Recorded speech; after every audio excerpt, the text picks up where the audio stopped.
Hello friends, welcome to defence matrix. तो एक photo काफ़ी ज़्यादा वायरल हो गई है जहां पर एक इंडियन आर्मी का चीता हेलीकॉप्टर क्रैश हुआ है जिसमें मेजर जनरल लेवल के अफसर भी थे। तो यहाँ पर मेजर जनरल सचिन मेहता की ये फ़ोटो काफ़ी ज़्यादा वायरल हुई है जहाँ पर 3 ऑफिसर्स को आप देख सकते हैं जिन्होंने क्रैश सर्वाइव किया है और बगल में क्रैश चीता हेलीकॉप्टर है। तो काफ़ी डिफ़िकल्ट टेरेन में ये हेलीकॉप्टर इंडियन आर्मी को फ्लाई करना पड़ता है। रेगुलरली यहाँ पर सॉर्टीज़ होती हैं और अगर कोई प्रॉब्लम आ जाए तो ज़्यादा ऑप्शन आपके पास है नहीं, और ऐसे सिचुएशन में इस क्रैश को सरवाइव करना बड़ी बात है।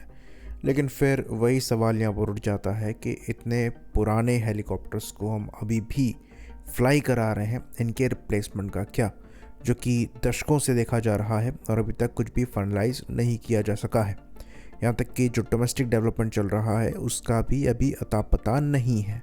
तो लास्ट विंग्स इंडिया में जब हमने विज़िट किया था और LUH पर अपडेट मांगा था तो हमें ये बताया गया था कि LUH को लेकर जो 2 मेजर इश्यूज़ हैं, जिसमें पहला ऑटो पायलट को लेकर है, दूसरा ऑटो रोटेशन को लेकर है, इस पर काम किया जा रहा है। जहाँ पर ऑटो पायलट का जो इशू है ये ऑलमोस्ट सॉर्ट हो गया है और ऑटो रोटेशन का जो इशू है ये इस ईयर के एंड तक लाइकली सॉर्ट हो जाएगा, जिसके बाद LSP लेवल के जो हेलीकॉप्टर्स हैं ये इंडियन आर्म्ड फोर्सेस को यानी कि एयरफोर्स और आर्मी को डिलीवर कर दिए जाएंगे, जहां पर फीडबैक आने के बाद उस पर बेस्ड होकर मॉडिफिकेशन के बाद सीरियल प्रोडक्शन स्टार्ट होगा। क्योंकि एक ब्रांड न्यू हेलीकॉप्टर है और प्रूवन नहीं है तो यहाँ पर आपको स्टार्ट LSP वेरिएंट से करना पड़ेगा।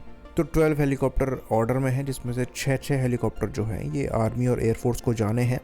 कुछ दिनों पहले फ़ोटो आई थी जहां पर देखा जा रहा था कि इस 12 में से ऑलमोस्ट 10 पहले से तैयार दिख रहे हैं, यानी कि 2 ही हेलीकॉप्टर यहाँ पर बचे हैं जो गिवन ऑर्डर संख्या है उसको कंप्लीट करने के लिए। एयरफोर्स के तो सारे तैयार हैं, आर्मी के 2 बाकी हैं। तो ये शोकेस करता है कि मैन्युफैक्चरिंग भी यहाँ पर इशू नहीं है, लेकिन फिर भी ये हेलीकॉप्टर डिलीवर क्यों नहीं हो रहे हैं।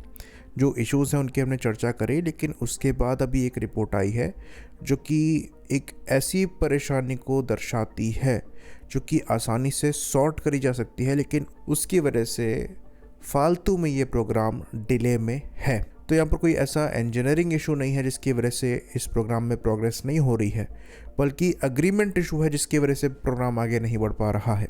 तो लाइफ फेस्ट की रिपोर्ट में ये चीज़ मेंशन करी गई है कि पिछले 3 महीने से इस हेलीकॉप्टर ने एक भी फ्लाइट नहीं करी है और पिछले साल भी बहुत मुश्किल से लिफ्ट ऑफ इस हेलीकॉप्टर का हुआ है।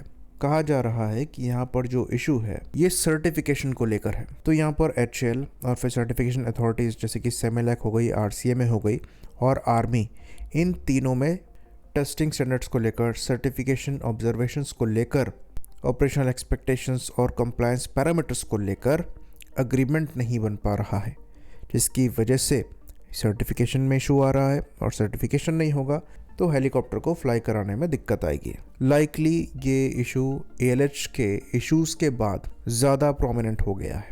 तो ये इशू अनफॉर्चुनेट इसलिए ज़्यादा हो जाता है कि हम पहले से ही ALH ध्रुव और LCH प्रचंड जैसे हेलीकॉप्टर्स को बना चुके हैं। ऑल्दो ALH के साथ कुछ इश्यूज़ भी हुए हैं, इवन मटीरियल्स को लेकर इशू आ रखे हैं। इसकी वजह से लाइकली यहाँ पर सर्टिफिकेशंस को लेकर चेंजेस डिमांड किए गए हैं, लेकिन पूरे प्रोग्राम को अटका के यहाँ पर डिले करना ये एक्चुअली आर्मी को ही कॉस्ट कर रहा है। और ये जो क्रैश अभी हुआ है ये उसका एक तरीके से नेगेटिव आउटकम है। तो काफ़ी अनफॉर्चुनेट सी कंडीशन है कि यहाँ पर अग्रीमेंट नहीं बन पा रहा है, जिसकी वजह से हेलीकॉप्टर फ्लाई नहीं कर रहा है और फर्दर यहाँ पर डिलेज हो रही हैं। तो आर्मी और एयरफोर्स द्वारा हर कैटेगरी के हेलीकॉप्टर्स को सर्विस में इंडक्ट किया जा रहा है, लेकिन अनफॉर्चुनेटली जहाँ पर सबसे ज़्यादा नीड है वहाँ पर हम हेलीकॉप्टर्स को इंडक्ट नहीं कर पा रहे हैं। तो चीता और चेतक ये दोनों ही काफ़ी पुराने हेलीकॉप्टर्स हैं और अब यहाँ पर मजबूरी में इनको फ्लाई करना पड़ रहा है। इनका रिप्लेसमेंट जैसा कि हमने बताया हम दशकों से देख रहे हैं। अब यहाँ पर कुछ चांसेस इंपोर्ट के भी नज़र आ रहे हैं। तो ये चीज़ हम जानते हैं कि टाटा द्वारा H125 हेलीकॉप्टर मैन्युफैक्चर किया जाएगा जो कि एयरबस द्वारा बनाया जाता है, और इन हेलीकॉप्टर्स को लेकर आर्मी थोड़ा इंटरेस्ट शोकेस कर चुकी है। ये हेलीकॉप्टर्स पहले भी आर्मी को ऑफर हुए हैं, पाकिस्तानी आर्मी द्वारा भी ऑपरेट किए जाते हैं सिमिलर हाई एल्टीट्यूड ऑपरेशंस के लिए। तो क्योंकि ये इंडिया में ही बनेंगे तो चांसेस लगते हैं कि कुछ नंबर में आर्मी इनको ले ले और इस कंडीशन को देखते हुए खासकर एलयूएच के प्रोग्राम को स्पीड अप करना ज़रूरी है। एलयूएच काफ़ी कैपेबल हेलीकॉप्टर है, इसको हाई एल्टीट्यूड के लिए टेस्ट भी किया गया है जहाँ पर परफॉर्मेंस सेटिस्फैक्ट्री मिली है। हाँ, जो इशू एग्जिस्ट करते हैं ये मेजर हैं, पर फॉर्चुनेटली इसमें अच्छा खासा ब्रेक थ्रू मिला है और ऑटो रोटेशन का जो इशू है कहा जा रहा है इस साल के एंड से पहले पहले सॉर्ट करने की कोशिश करी जाएगी। लेकिन अगर सर्टिफिकेशन वाला इशू हम सॉर्ट करने में सक्षम नहीं रहते हैं तो ये प्रोग्राम खिंच भी सकता है, जो कि काफ़ी अनफॉर्चुनेट होगा। आई होप इन्फॉर्मेशन यहाँ पर क्लियर रही हो। इसी बात पर इस वीडियो को हम ख़त्म करेंगे। लाइक करिए, सब्सक्राइब करिए। जय हिंद।